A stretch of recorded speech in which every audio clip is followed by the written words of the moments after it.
right. Anyway, I'll start. We'll look let at you the start second. talking. You just go. All right. Anyway, our next speaker is Gary Marcus, who I had incorrectly listed as being at Uber because things change fast, and I was wrong or made wrong by circumstances. But I'm super excited to hear what he's been thinking about in this space. And he's written extensively on a whole bunch of topics that I think are very relevant and important to the things that we care about. And yeah, I'm going to see sort of what the latest is about.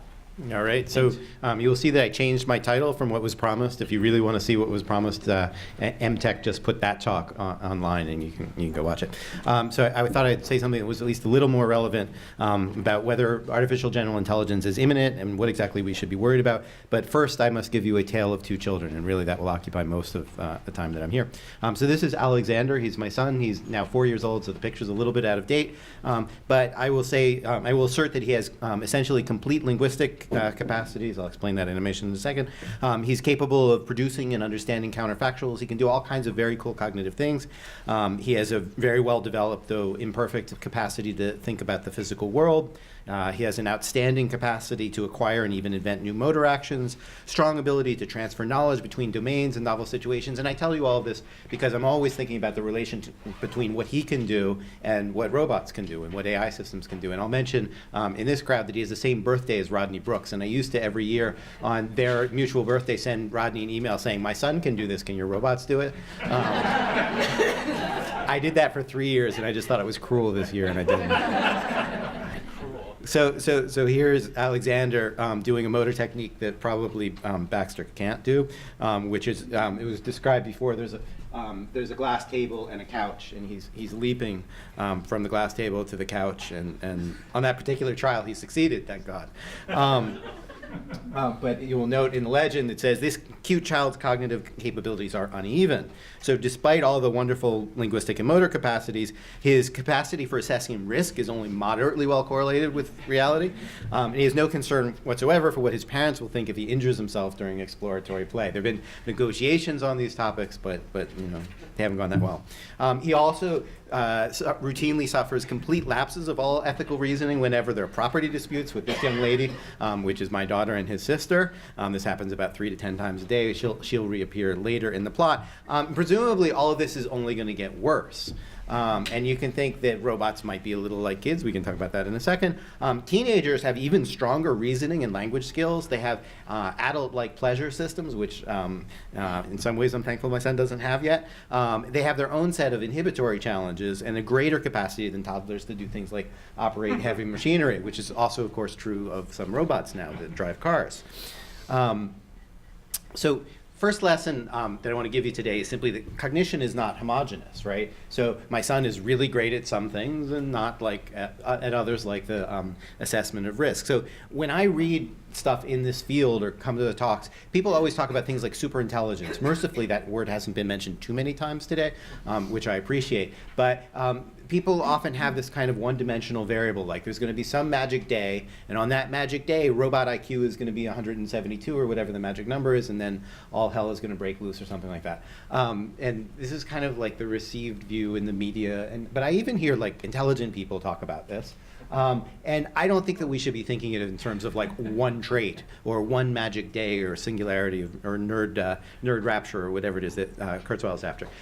Real intelligence is multidimensional. It's a heterogeneous capacity. I mean, I'm not really going to define intelligence. Don't get carried away. But is a heterogeneous capacity to coordinate, I would say, a vast array of cognitive tools: induction, deduction, pattern recognition, semantic representation, memory, so forth. If I were giving you the other talk, I would say we've made progress on perception, but hardly anything else on this chart. And so when people are worried about AI coming tomorrow and so forth, they imagine maybe that we're doing all of these things, or they forget about some of them. I'm not sure.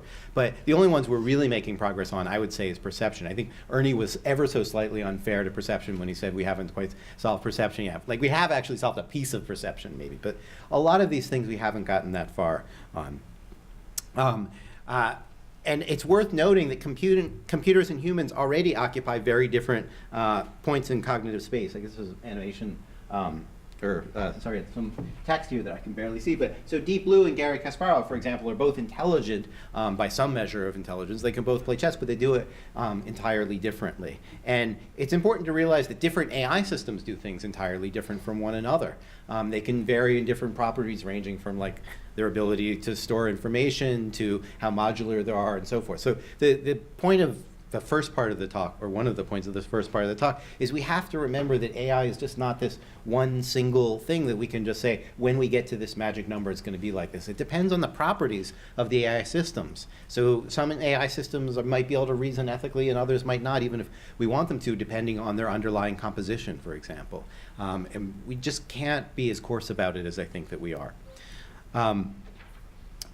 I think this also points out we need to have perspective about where we actually are in AI right now. So here's an optimistic view from Andrew Ng, who recently wrote this in the Harvard Business Review. He said, if a typical person can do a mental task with less than 1 second of thought, we can probably automate it using AI either now or in the near future.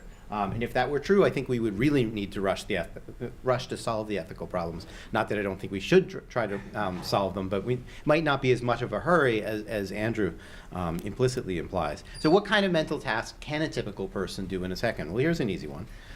Describe that picture. Probably most of you in less than a second, if the cognitive psychology literature is to be believed, and it should be, could tell you that that's something like a group of young people playing a game of Frisbee. And it turns out there's an AI system now that will give you exactly that answer. It's a piece that came out, an article came out from Google in November 2014. New York Times put it on the front page, I believe. And here's another example from that same thing. A 1 second cognitive operation rendered very nicely by an AI system. A person riding a motorcycle on a dirt road. Okay, let's try this one, and I'm thinking here of Oliver Sacks. How would you describe this? Well, you know, a good, reasonable human response might be a parking sign with stickers on it, and the AI system said it was a refrigerator filled with lots of food and drinks. There's another paper by Jason Usinski and Jeff Kloon, both of whom worked for the company that I was running for a while. And you look at this and you might say it's a pattern of yellow and black stripes, but if you're Alex Nett or Michael, who knows the literature, then you identify it as a school bus. We're going to do some neurological tests on Michael afterwards. How about this one? Can you get this one, Michael? No. Don't remember the literature well enough. So probably you'd say like a pattern of spots or something, but if you're Alex Nett, you say that it's a digital clock. So I think the Andrew Ng characterization is not really right. Deep learning does excel at categorization, so you can, with enough data, you can train a system to recognize that this is Tiger Woods and not a golf ball, and not very likely Angelina Jolie either. You do this, of course, by big data in, statistical approximations out. And people most often do this these days with convolutional networks. And it's fine for simple categorization, but even in perception, this is probably what Ernie was really thinking about, you find things that are not just simple categorization, that are actually really hard for current cognitive systems, current AI systems. So I assume all of you could describe this as something like a dog doing a bench press, and you could also tell me that that's unusual.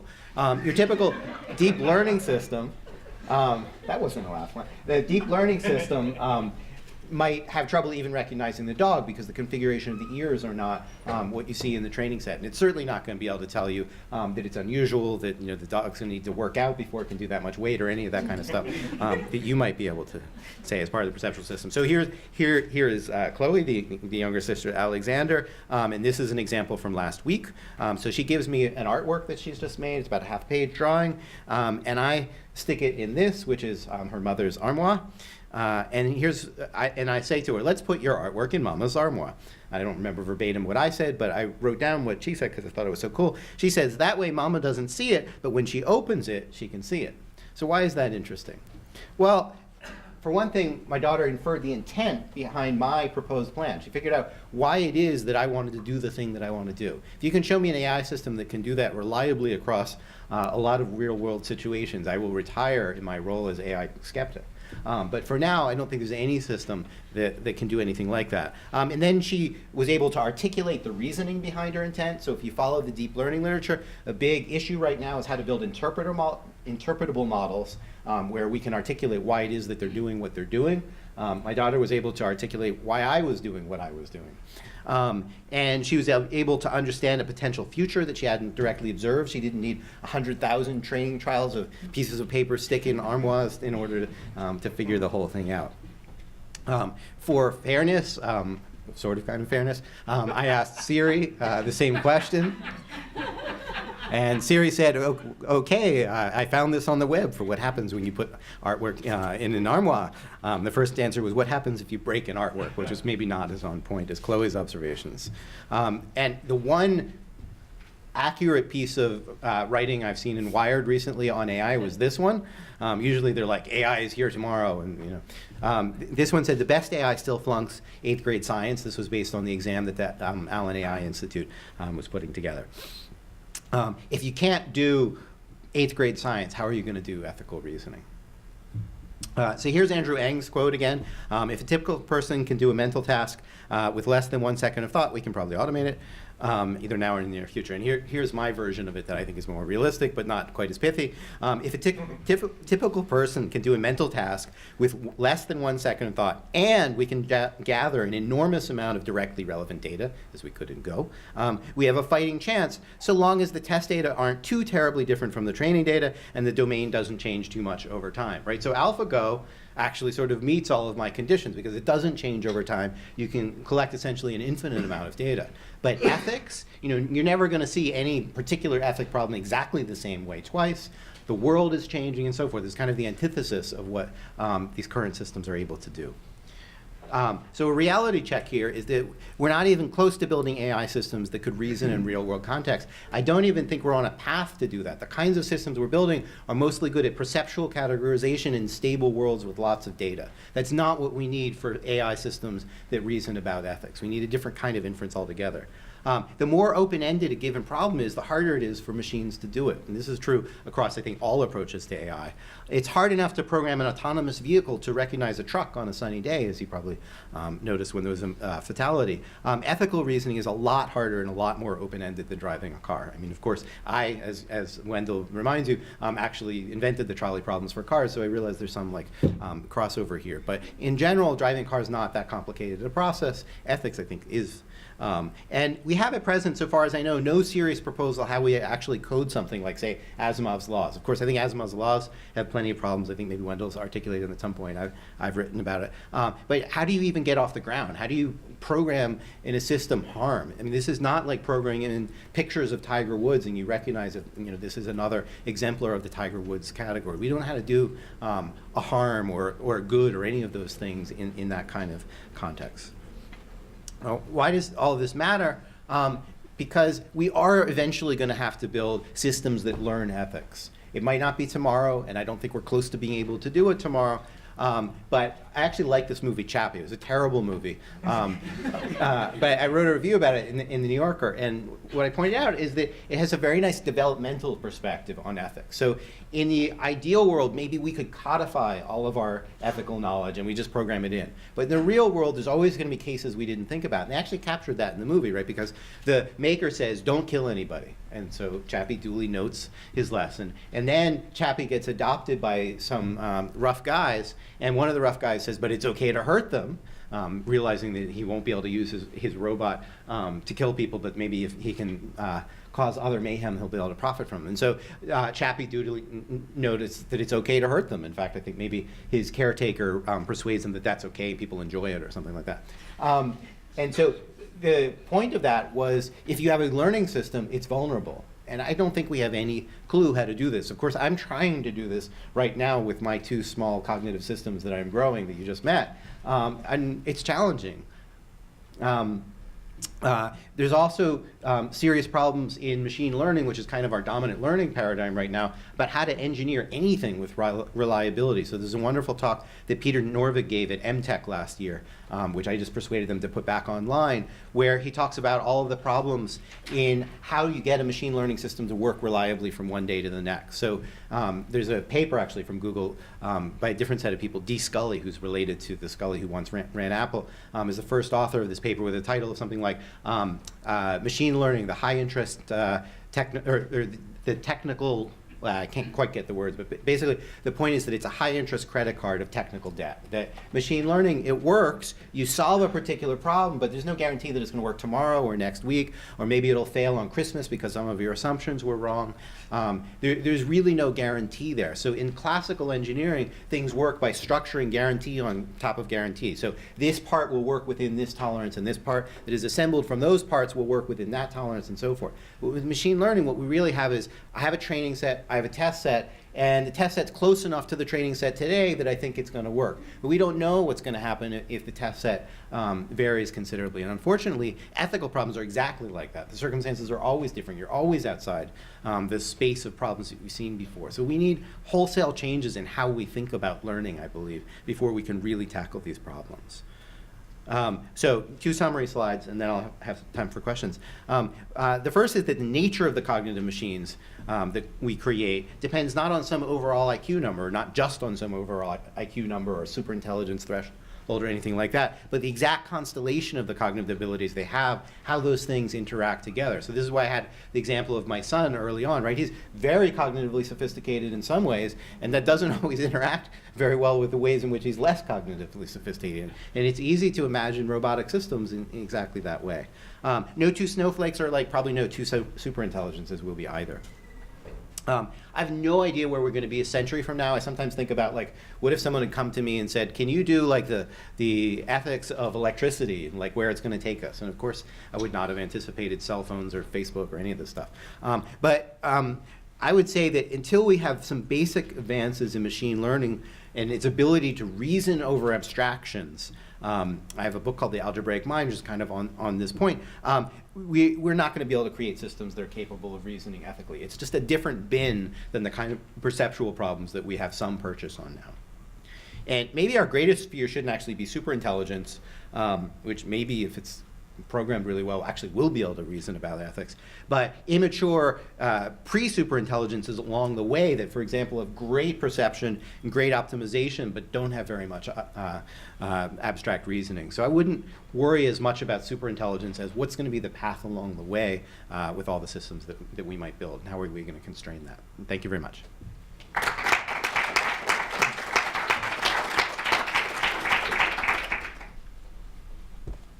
All right, I can help distribute the cube of interaction. All right, then I will generate a question on my own. So, so where does this put us in terms of trying to work out, I don't know, safety concerns for superintelligent systems? Is that all just wrong-headed, or is it focusing on the wrong problem first? How do you sort of perceive that? I actually like part of what Ernie said earlier about going to the people that work on security, I think, and also the generalization of what Ernie said, which I think he also mentioned, which is we do need to stop having tunnel vision. We shouldn't expect that AI people are going to be able to solve this on their own. I think within AI, the place I'm most pointing towards is better abstract reasoning, which is something that I think the field used to focus on a lot and has abandoned lately because there's a lot of low-hanging fruit with the deep learning. So I would say that there's no way we're going to make progress unless we do the abstract reasoning better, but I wouldn't make the converse argument and say once we solve abstract reasoning, we're done. So it's a hard problem. Hi. How important do you think emotional and social intelligence is to AGI developers? Emotional intelligence may or may not be, but social important. I think you need to have systems that understand humans' emotions. I don't know that the systems themselves have to have emotions.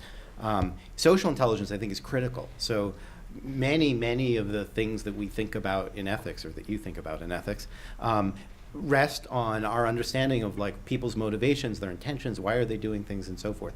So it's an absolute prerequisite that we have good models of at least how people do what they do, even if the robots do things in entirely different ways. If they don't if they can't look at some scene and understand what people's motivations are, it seems really hard to do well. So one movement that I'm involved in is trying to find replacements for the Turing test. And one of the things that I suggested it was a kind of comprehension challenge where a system would have to watch a movie or TV show, YouTube video, whatever, and be able to answer questions like, why is this character doing this thing?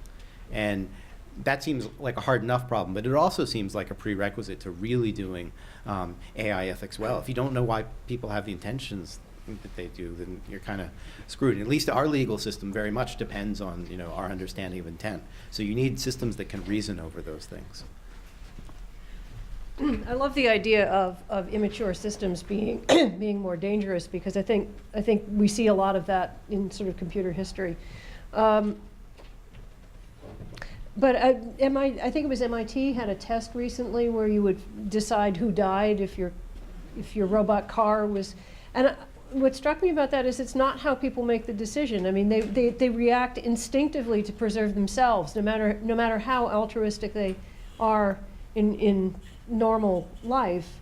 When you're heading at a wall, your instinct is to slam on the brakes and worry about the damage later. So, I mean, I don't know how that quite turns into a question, but maybe you can make it. I mean, one thing I would say there is people aren't the ultimate authority here, right? Our ethical systems can be improved on. Like right now, I'm making an argument that machines can't even come close to what we do ethically, but that doesn't mean that there's no headroom to do better.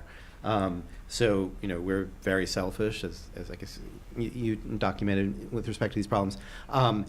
And we can, we have attention problems, and in the heat of the moment, we might not do things that we think are correct upon reflection. So it's not like humans are the perfect model here. Mm-hmm. And what we ultimately want, going back to the Chappie, is we want a system that has a firm basis to then go reason on its own. I mean, you wouldn't want to have installed in hardware the ethical principles of the people who founded the United States, for example, because they allowed slaves and had lots of other problems as well.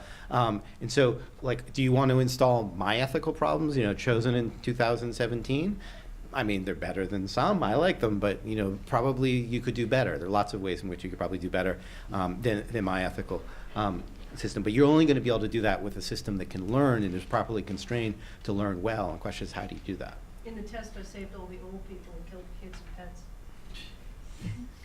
And I could argue that opposite way. I mean, another interesting thing is that That's good, depends. that there's obviously, in some cases, no fact of the matter, and people can Right. differ, based on different axioms. That only makes this harder.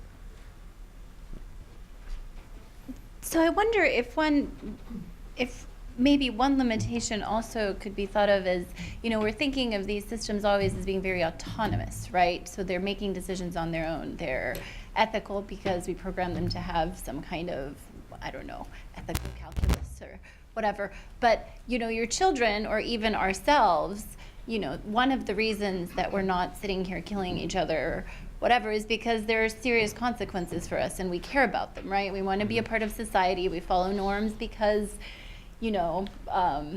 being a part of a group is important, all those kinds of things. And those don't seem to be really, part of the conversation in terms of developing these systems. It's more about, well, there are certain ethical rules, and let's make sure that we learn them. And then for some reason, this is just gonna, so I don't know. I guess I I have don't a know how couple to frame comments the there. question, but. You're stealing my thunder. Oh, no, I'm sorry. Here, I'll. I'm gonna talk about that. In your talk. So, I don't want to steal. I want to be. we will get a more complete for it. answer and on, but I would make at least a couple observations. One is, my kids don't always care about this. So, right, I mean, I try to tell them, consequences, for example, and sometimes it matters and sometimes it carries no weight with them. The other thing is, of course, there's this classic literature by Kohlberg where people are put in this situation of moral dilemmas, like, should we steal the drugs to help the sick person? And there was this wonderful literature showing this kind of incremental, stage-wise development where people gave more and more sophisticated answers for justifying. It wasn't really the answer, but the justification they gave. And then there was some other studies after that showed that what people said in the lab had nothing to do with what they do in the real world. So it's all very complicated. I look forward to Bertram squaring us away on that. Do you We're want just still prepping for Bertram. I usually deal with the hardest things. I'm killing myself. But if there is nobody else, I do have one comment that I hope doesn't steal my own thunder. So I really liked the way, Gary, you put together all the tools that you need to even get close to even a 3-year-old maneuvering around your house, let alone anywhere else. And ethical reasoning really pulls all of these things together. And I want to sort of add to what Selma said, that one of the ways in which we deal with moral dilemmas is not by finding the right answer, because there is none. And it turns out that some people have the instinct to sacrifice themselves and others have the instinct to sacrifice the other. What happens is after this person makes that decision, as long as they're still alive, you talk about it. You talk with your children, you talk with your spouse, we talk about differences, we justify our decisions, we adjust our reasons for next time, and we monitor each other as we do this, and then we usually hang out with those with whose reasoning we reasonably agree. And that is what I think is actually a ray of hope for robots if we are not trying to build robots that are built here and then launched in the entire United States and in China and in Japan with a few adjustments of appearance, but rather robots that are very much, for example, only in your home, only in your house, and try over maybe months and years to learn at least that small area reasonably well, such that you could then maybe trust the robot to be with your kids for a few hours a day. Because anything else is just way too broad, and they couldn't make all these adjustments that we do always on the fly and still work very hard at sort of maneuvering them. So I think you really put your point there, but I want to push and say, doesn't that mean you basically could only have a robot in the smallest domain of tasks, the smallest roles, in the smallest circumstance? Not necessarily. I think my one piece of guilt from that moral machines paper that I wrote in the New Yorker that then started some of the trolley problem movement is that that's the exception rather than the rule. And I mean, most cases are actually simpler than that. And even getting those right is actually really hard. And so I think it is good for us to think about those hard cases and how you'd reason about them. Some of them don't have the fact of the matter. But it's interesting that there's a large space of things that everybody would agree with. It's a very large space, in fact. So At least a small community.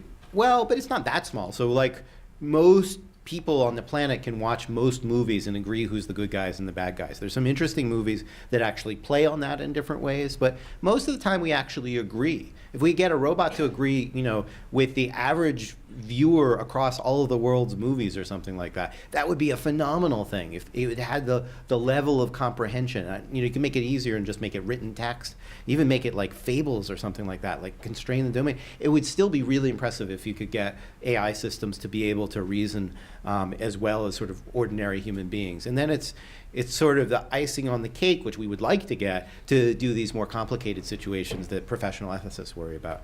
But I would like, to see robotic systems that can reason as well as average 10-year-olds about ethics. Like that would be great, and it seems to me to be like so far away. How are we on time? I talk fast, but we probably. Oh, it's fantastic. We're now a few minutes ahead. Oh. Oh yeah, I wanted Want to. also I had a question. Yeah, absolutely. You had even comment privileges. Oh, it's true. No, I didn't bring any slides or anything. But it would be. I would be really delighted if you could comment on the following thought, which is, I hadn't seen the Andrew Ng quote before about the if a person can look for a second or has a second. Started to, its life as a tweet. You can trace it back. Is that right? About tweets before. That's right. If anything that you can express in a tweet, we should be able to make a machine learning algorithm that can answer. That's right. Because it's limited in scope. Littman's corollary. That's right. So, so as a thought experiment, I could imagine an experiment where you show people a scene and then ask them to make a moral judgment about it, but they only have a second to do it. Mm-hmm. Is this dangerous? Is this illegal? Is this threatening? Is this joyful? I don't know. Whatever the right categories are. I think most of the time people, you haven't gotten to your question yet, but I think most of the time, like once you're 32 minutes into the movie, most people can do that most of the time within a few seconds. I mean, they see something happen in the movie and they're like, oh my God, I can't believe he did that. I hope he's going to pay for it. Right, and it takes like 3 seconds, the minute he steers the wheel or whatever. But okay, so imagine we have a data set of a whole bunch of just still photos, and then some kind of an ethical or moral judgment about it, and we people fill this out, and then we have tons of training data, and we feed it to a system. I could imagine it doing as well as a person can do in a second. at least in terms of I can in principle, Yeah. but I can't see the current technology doing it. So the current technology is so driven by the kind of superficial features. But that- for a person thinking for a second, that might also be driven by fairly superficial features. Well, the person's superficial features, I think, are not Are as already superficial. deeper. They're already deeper. So In my case, 63 years. We each have decades of experience, though, in assessing scenes. There's an awful lot that we don't think about that goes into that 1 second of judgment, right? I mean, your 2-year-old has more experience of actual real life than the most sophisticated, best trained AI. Right, but I guess there's a couple of things to say. One is that, like, there's a whole field of developmental robotics. I don't know that people have done developmental robotic ethics or whatever the word is, but I mean, you could, and people, put cute robots like Cog into the, at least into a laboratory situation, and then some graduate student goes back and forth and says ball, ball, ball, and Cog washes it. And then to get the second part of my point, after like 6 months, the graduate student gets the data for their dissertation, and the robot has learned ball, but it hasn't really learned anything more abstract than that. And so the issue with deep learning, I think, is that even its deepest abstractions are basically conjunctions of features. And this works well for perception, but I don't think it works well for the kinds of things that we're looking for. So just think about the concept of incest. Concept of incest is defined structurally, not in terms of individuals, but abstractly. So it's who you're related to, not this person or that person. And I imagine the deep learning system sort of memorizing, well, you can't sleep with person A or B or C, and not getting the notion that it's actually relative to your own parentage. And there's like nothing in the deep learning systems that allow us to learn abstract relationships over variables, which is what my book, The Algebraic Mind, was about. They're just blind to that kind of relationships. They're never going to understand the ethical principle of incest, because it's a kinship-related thing that we compute by doing some operations over variables over a family tree. They just can't do that. To Michael's question, my overused example is the horse's head scene in The Godfather. So you see the horse's head, you understand it in 5 seconds that there's a threat going on. Hogan is threatening to kill whatever his name is, the producer, and so on. And you have not previously seen anything like a horse's head on a bed, and the connection there is a long inference of things that are quite unfamiliar. So I don't think you're going to get there from anything close to the learning algorithms that you have currently.